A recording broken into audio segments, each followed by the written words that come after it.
В эфире Абхазского телевидения информационный выпуск Амши-Кшара. Здравствуйте. Сегодня в выпуске. С целью расширения сотрудничества продолжил работу первый абхазский салон образования. Не стало легендой. На 72-м году жизни скончался Гиви Смыр. Сирия далекая и близкая. Круглый стол в Сухуми. Сегодня Республиканская педагогическая конференция «Первый абхазский салон образования» продолжила свою работу. В ее рамках в Министерстве образования прошло подписание меморандума о намерениях между Министерствами образования и науки Республики Южная Осетия и Донецкой Народной Республики. Соглашение о сотрудничестве подразумевает подготовку кадров высшей квалификации для нужд Южной Осетии и ДНР, обмен учебно-методическими материалами и оказание научно-методической помощи, проведение совместных мероприятий по повышению квалификации и профессиональной переподготовки педагогических работников республик, организации фестивалей науки, выставок. Меморандум сегодня подписан между Министерствами образования и науки двух республик, Донецкой Народной Республики и Республики Южная Осетия, в целях расширения рамок международного сотрудничества. Абсолютно во всех направлениях. Это и обмен студентов, это и международное отношение, международное сотрудничество в научных вопросах. Это совместные мероприятия. Рассчитываем на плодотворную дальнейшую деятельность, сотрудничество в самых различных сферах, связанных с образованием.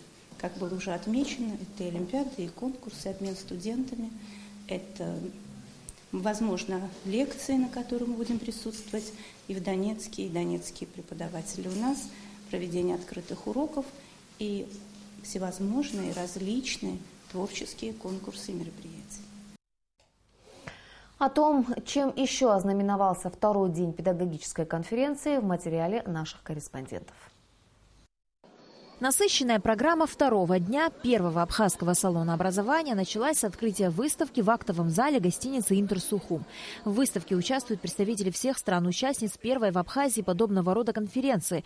С абхазской стороны это Абхазский многоотраслевой колледж, Гагарский лицей-интернат, Абхазский государственный университет, Государственный фонд развития языка и другие.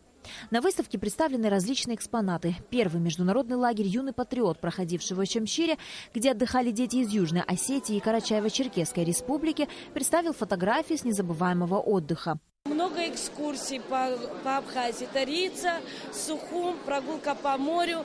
Это дети, которые не умели плавать. Благодаря поддержке МЧС Республики Абхазия в лице Эдика Пшеля, который нас учил плавать, 25 детей уехали отсюда. Запомним на всю жизнь Абхазию как море, солнце, приятное время. Благотворительный православный фонд «Хочу верить» вот уже 2 года осуществляет свою деятельность в Абхазии. В прошлом году между фондом и Министерством образования и науки Республики Абхазия было заключено соглашение о сотрудничестве в сельских школах страны. За основу взяли Адзюбскую школу, и в рамках первого салона образования у нас вчера там прошли дни науки, дни технической науки.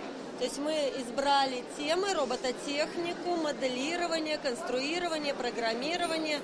И, собственно, 120 детей из Гальского, Очамчирского, Гулрипшского районов и города Сухума смогли прийти и попробовать себя в виде конструкторов, в виде таких серьезных водителей звездолетов.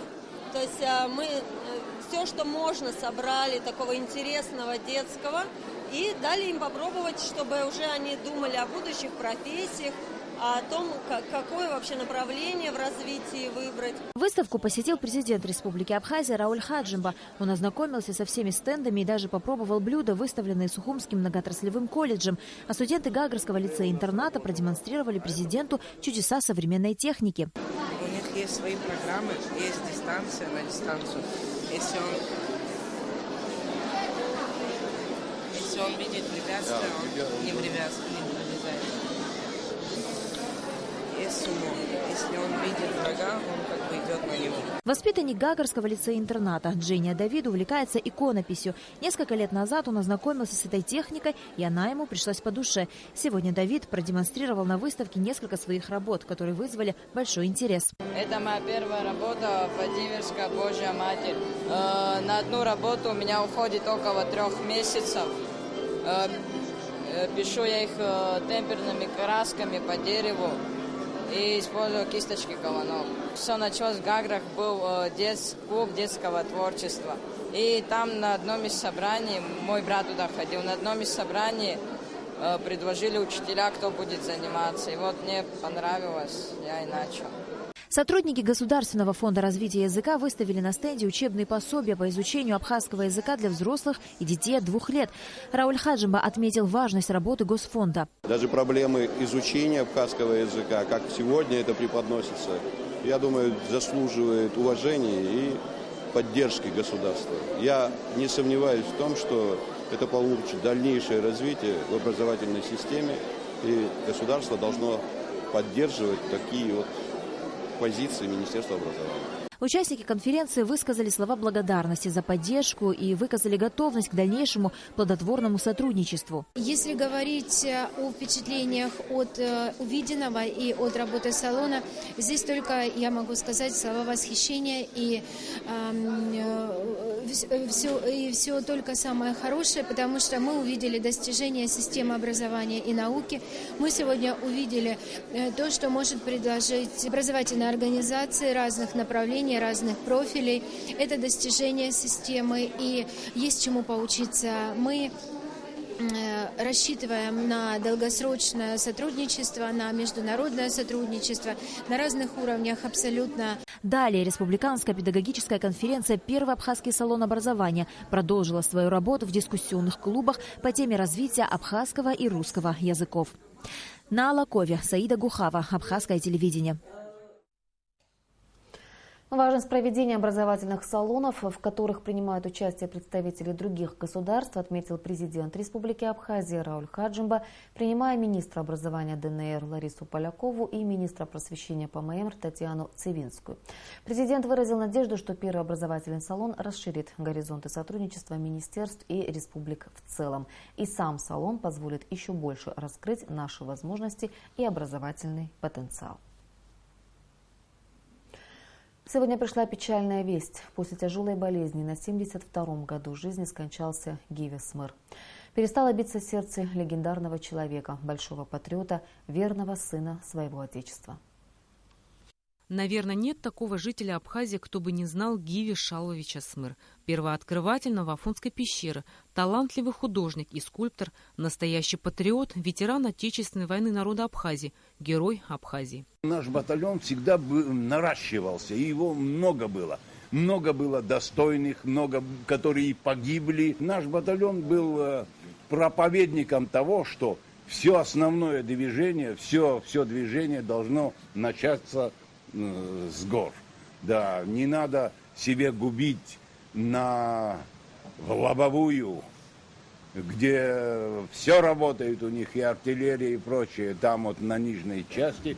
Мы ровной местности. Да, ровной местности, да. Вот так мы и работали. 14 июля 1961 года юный житель Нового Афона Гиви Смыр обнаружил вход в пещеру и без специального снаряжения на обычной веревке спустился на ее дно. А в то время спуститься на глубину более 200 метров было большой проблемой. 16-летний Гиви Смыр часто уходил в лес, в горы, с детства болел природой, был очень настойчивым мальчиком, поэтому и оказался в числе штурмовой группы, открывшей пещеру. Об этом сам Гиви не раз вспоминал позже. Новоафонская пещера до открытия считалась бездонной ямой, о которой слагались легенды. Этот район карстовый, он богат различными разломами, но никто не ожидал, что эта яма скрывает пещеру таких объемов и прямо возле моря. Сегодня, благодаря находке Гиви Шаловича, Новоафонская пещера – одна из визитных карточек Абхазии. До последних дней своей жизни он был ее директором. Значит, президент Америки приглашает его в пещеру в 3 часах езды от Вашингтона. Он был потрясен. Никита Сергеевич и строгие указания дал на постсоветском пространстве найти и благоустроить пещеру. И вот такое вот чудо. Была большая экспедиция, значит, может, человек 30 было. А штурмовая группа у нас была 4. И вот это был, конечно, колоссальный вклад. Сейчас это немыслимо благоустроить, вложить, значит, такие деньги в пещеру. И вот она оказалась таким чудом. Художник, скульптор Гиви Смыр никогда не подписывал свои работы. Он не раз говорил, что не считает себя художником, так как композиции его картин приходят к нему во сне, и после этого он переносит их на холст. Весной этого года в Центральном доме работников искусств Москвы состоялась персональная выставка работ Гиви Смыр под названием «Мифы Абхазии». Это была его вторая и, как оказалось, последняя выставка в Москве. Мифология, любовь к природе и родине – основная тематика работ Гиви Смыр. Я думаю, что Москва – это серьезное поле, что ли, для художников. Я так понимаю, что в Москву переместились когда-то прометеевские муки. Я это чувствую, вижу. Много достойных российских художников были не поняты, которые очень страдали в муках, но они были достойны и сохранили дух в самых тяжелых условиях. Я думаю, Москва помогает этому. Сейчас уже время лучше. Это обитель очень добрая, люди уже ближе к искусству, нету таких проблем, как в прошлом. Я думаю, все будет прекрасно. Если это будет свобода, искусство будет свободным, люди будут лучше. Талант Гиви Смыр многогранен, и мы являемся тому свидетелями. Новоафонская пещера стала местом паломничества туристов, и это тоже знак того, что Гиви Шалвович особый, не совсем обычный человек. Он редко выставлял свои работы, отчасти и поэтому они вызывали огромный интерес. Картины художника впечатляют, заставляют задуматься о жизни, о назначении человека, о месте в жизни. И мы становимся от общения с его талантом и сами чуточку добрее, внимательнее друг к другу. Счастлив человек, нашедший себе применение там, где ему выпало появиться на свет, любил говорить Гиви Смыр. Рената Шакая, Абхазское телевидение. Распоряжением премьер-министра Беслана Барцыц создана правительственная комиссия по организации похорон директора и первооткрывателя Новоафонской пещеры, кавалера ордена Леона Гиви Смыр под председательством вице-премьера, министра внутренних дел Аслана Кубархия.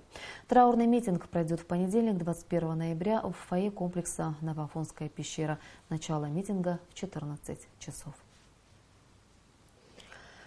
Ситуация в Сирийской Арабской Республике может привести к Третьей мировой войне. Беспощадная война, ежедневно уносящая жизни сотен людей, в том числе и детей, должна быть остановлена. Ближневосточный кризис, эпицентром которого в последние годы стала Сирия, несет в себе большой разрушительный потенциал. И это нельзя допустить. К таким выводам пришли сегодня участники круглого стола «Сирия. Далекая и близкая». Инициативу Министерства иностранных дел и Центра стратегических исследований при президенте Абхазии поддержали официальные лица Сирии и России, представители экспортного сообщества Абхазии, общественность, СМИ. Нисфа Аршба продолжит тему. От угроз, распространенных международным терроризмом, сегодня не застраховано ни одно государство. Сирийский кризис занимает особое место в международной повестке дня. От его справедливого разрешения во многом зависит безопасность и стабильность на Ближнем Востоке, находящемся в непосредственной близости к региону Южного Кавказа. Вопросы обеспечения безопасности сегодня приобретают огромное значение. И в одиночку, без скоординированных действий, эту проблему не решить. Мы видим, какую важную роль играет наш стратегический партнер и союзник Российская Федерация в процессе урегулирования сирийского кризиса. В значительной степени именно решительные действия России в Сирии позволяют эффективно сдерживать распространение террористической угрозы по всему миру. Республику Абхазия не могут не беспокоить события, происходящие сегодня в Сирии. Помимо сугубо гуманитарного аспекта проблемы, мы учитываем тот факт, что там проживает значительно абхазо-адыгская диаспора. Мы сегодня продолжаем внимательно отслеживать ситуацию в Сирии и, исходя из наших возможностей, намерены и впредь участвовать в различных мероприятиях гуманитарного характера. По мнению посла России в Абхазии Семена Григорьева, в Сирии впервые дан отпор и оказано противодействие политике управляемого хаоса, проводимой США на протяжении последнего десятилетия. Семен Григорьев уверен, что откровенное вмешательство в дела суверенных государств, направленное на свержение законно избранных правительств и установление там угодных режимов, привело к тому, что сейчас происходит в Сирии. Сирия, наверное, стала кульминацией этого процесса, потому что если бы чуть больше года назад президент Российской Федерации не принял решение о начале операции военно-космических сил России против сил международного терроризма в Сирии, наверное, уже бы все было по-другому. Наверное, бы законный режим, законное правительство в Дамаске больше бы не существовало. А это бы повлекло за собой действительно катастрофические последствия, потому что, наверное, бы уже не было независимого и территориально целого в нынешних границах сирийского государства, а дальше по принципу домино пошел бы распад и других государств на Ближнем Востоке, что было бы чревато серьезной геополитической катастрофой.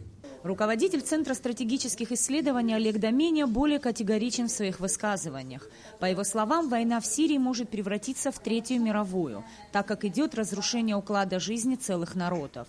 И она угрожает всему миру, в том числе и Абхазии. Эта угроза, как дамоклов меч, нависла сегодня не только над Сирией, но, повторяю, и над всем человечеством, в том числе и над Россией, а также и Абхазией. Позитивный смысл этой угрозы состоит в том, что она может и должна объединить все прогрессивное человечество для ее нейтрализации. Противостоять ей, угрозе, к сожалению, нужно только силой. Увы, такова логика трагических событий, разворачивающихся сегодня в Сирии. Такой силой является Россия, которая демонстрирует не только желание, но и способность остановить кровопролитную и разрушительную войну и перевести развитие процессов в мирное русло. Круглый стол, который мы сегодня проводим, это не дан политической моде. Чувство сострадания, которое абхазское общество испытывает в связи с сирийской трагедией, имеет глубокие корни. К сожалению, это чувство не было до сих пор публично выражено. Ведь Сирия для нас не просто соседнее государство. Будучи колыбелью человеческой цивилизации, она оказывала благотворное влияние на Абхазию и на весь Кавказ и выступала своего рода материнским государством для многих стран и народов. В завершении встречи участники круглого стола приняли заявление, в котором выразили озабоченность ситуацией в Сирии. Судьба Сирии, ставшей второй родиной для многих абхазов и адыгов, не безразлична Абхазии. Народ Абхазии глубоко сопереживает трагедии сирийского народа и поддерживает его неравную, но справедливую борьбу за сохранение своей целостности и государственности, говорится в заявлении. Низ Фарш, Бельдар Дамиров, Беслан Джинджоли. Абхазское телевидение. В селе Дранда Гудрипского района очищают русло реки. Подобного рода работы здесь не проводились все послевоенное время. Небольшая безымянная речушка была сильно загрязнена и наносила большой вред местному населению. Как продвигается работа, узнавала наш корреспондент Зария Смар. С приближением зимы эта безымянная речка в селе Дранда начинает выходить из берегов, тем самым затапливая местных жителей. По этой причине многие из них были вынуждены покинуть близлежащие дома. Но сейчас ситуация меняется в лучшую сторону. Работы по очистке русла ведутся здесь уже больше недели. За это время сделано многое. Более 3 километров русла этой реки уже расчищено от ила, камней, накопившегося за многие годы мусора. Также специалисты углубили и дно. Это было необходимо, так как даже в хорошую погоду местами речка выходит из берегов. Специальная техника работала здесь всю неделю. В первую очередь были расчищены наиболее опасные участки. Хотя уже сделано многое, но работы еще не завершены. Специалисты утверждают, чтобы расчистить все русло реки, им понадобится еще дней 10. Впервые после военного времени объем работы такой проводится. Протяженность около 7 километров, 6 километров поверху и 1,5 территория Бабушера. туда, в сторону аэропорта. Она на самом деле выходила из русла и наносила огромный ущерб населению.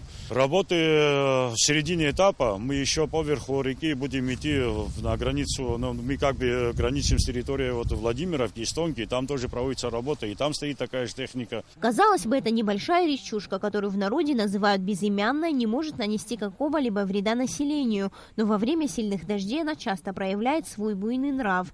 Местные жители утверждают, что им не раз приходилось буквально спасать себя и свое имущество от сильного потока.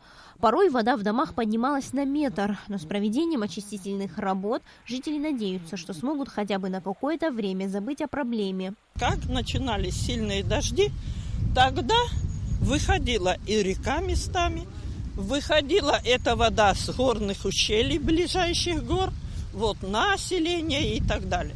И шла по селу. Мешала нам, я живу прямо у дороги, мой дом стоит рядом. Вода доходила выше пояса, она уносила всю живность, вода портила насаждение. Я очень рада, что и решение нашего и правительства здесь ясно есть, и района, и заинтересованности нашего главы администрации. Наверное, общими усилиями будет сделано какое-то положительное дело. Все послевоенное время ни у местных властей, ни у жителей не было возможности исправить ситуацию самостоятельно. В этом году государство выделило средства на очистку русла реки. Но работы на этом не заканчиваются. У местной администрации множество планов, в частности, восстановить дороги в селе. Сария Смыр, Алексей Агухава, Абхазское телевидение. За последнее время в Гудаутском районе проделана серьезная работа по обеспечению населения питьевой водой. Так, в селах района проложено около 100 километров водопроводных труб различного диаметра. Большие проблемы с водой испытывали жители одного из самых густонаселенных районов города, так называемой Замостянки.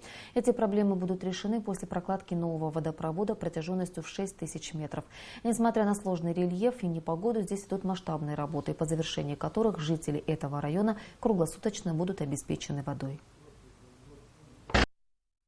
На протяжении многих лет тут испытывали большие неудобства по поводу водоснабжения. С водой было перебои, тут по графику, сегодня подается вода 3 раза в неделю практически.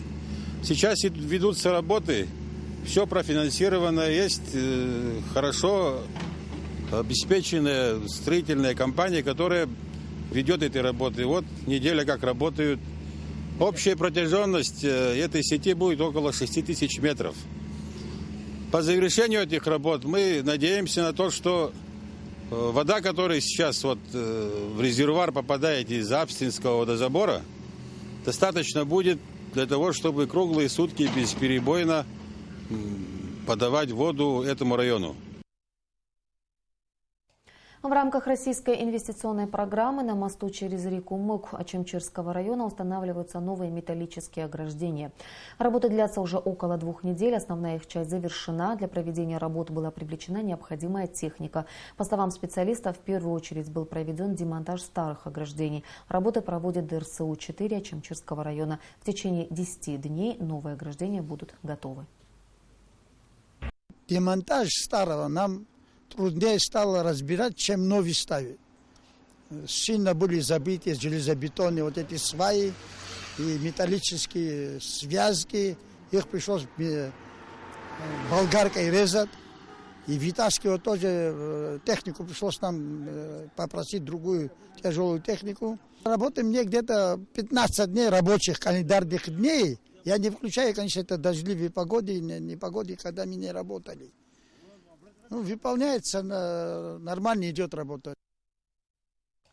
В Министерстве по налогам и сборам Абхазии сегодня подвели итоги работы за 9 месяцев. О поступлениях налоговых платежей в бюджет доложил заместитель министра Александр Гулия. По данным статистики, общий объем налогов и иных обязательных платежей, поступивших в государственный бюджет, составил 1 миллиард 929 миллионов 641 тысячу рублей. При плане на 9 месяцев 1 миллиард 826 миллионов 985 тысяч.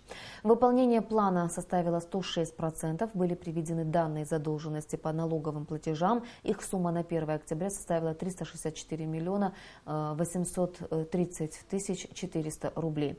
Как отмечалось на коллегии, одним из самых важных и трудоемких процессов в деятельности налоговых органов является работа по уменьшению сумм задолженности по налоговым платежам. В этом плане структурными подразделениями налоговых органов ведется работа по выставлению инкассовых поручений по задолженностям во внебюджетные фонды на основании данных, предоставляемых фондами, а также сведения о злостных неплательщиках налогов направляются в прокуратуру. Центральная избирательная комиссия зарегистрировала кандидатов в депутаты Народного собрания парламента Республики Абхазия. По Сухумскому избирательному округу номер 1 зарегистрирован Ахра Авицба, по Сухумскому избирательному округу номер 2 Эдуард Хашба. Выборы депутатов Народного собрания парламента Республики Абхазия по избирательным округам номер 1 и 2 состоятся 10 декабря. И о погоде.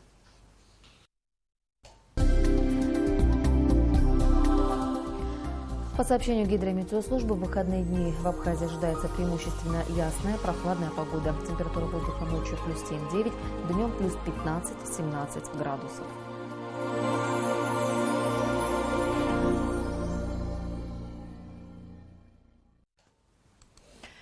Информационный выпуск завершен. Я прощаюсь с вами. До встречи в эфире.